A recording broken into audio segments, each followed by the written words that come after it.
Advanced English Text Comprehension. Read history like this. Anyone who wants to predict tomorrow has to know its history.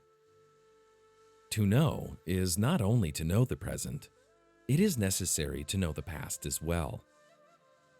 So you can predict the future too. Similar results may occur if similar conditions occur. Learn history by simultaneous reading, not chronologically. If history has not been distorted and objective evaluations can be made, history also has a dialectic. If we read unreal history, we cannot make any future projections. For example, the defeat of Inebati in 1571, only 33 years after the victory of Przeve, in 1538, actually shows how the state has evolved. History is not just political history. There is the history of economy, the history of the press, the history of education, the history of art, the history of philosophy, and the history of architecture. If we read these, we can more easily notice the contradictions of today. Let's take an example from the history of education. An education system based on 7 free arts dating back 4,000 years is applied in schools that provide real high school education around the world. Oxford and Cambridge represent 2 ancient schools. Even the American state sends students to these places right after it was established. When we say economic history, we are going to the ages when there was no money. There are debt securities. Borrowing has rules and sanctions. Art history studies revealed the concept of the golden ratio.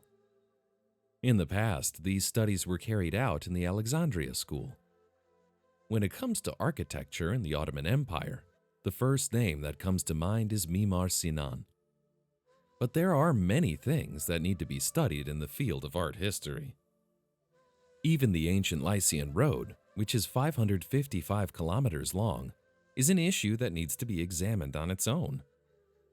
Trade methods, social fabric, the development of societies are always in the knowledge of history.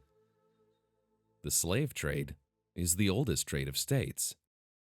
Even the width of the railroad tracks has a historical story. If you are doing philosophy of science, you still have to know history. We are trying to understand prehistoric times from archaeological excavations.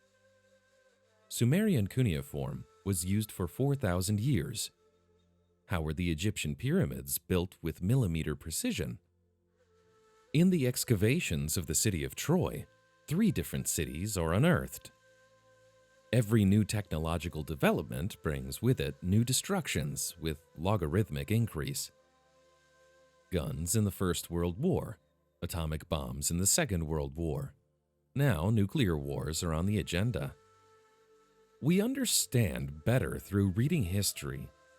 The statement, if you want to be rich up to $1 million, trade. If you want to be rich up to $1 billion, do politics. If you want to be rich up to $100 billion, start a war. There are oil wars today, but wheat wars was yesterday. The Netherlands established the first colony in the Far East. Then, England seized these colonies. The region where the United Arab Emirates is located has been made the transfer center of the Far East. It is not possible to read today correctly without knowing these facts. We understand all this from history readings. Today's golden rule is whoever owns the gold owns the rule. You are weighing the diamond. It is weighed with the carob seed because this seed is not affected by the seasonal conditions. When you associate all these with each other, you reach the big picture.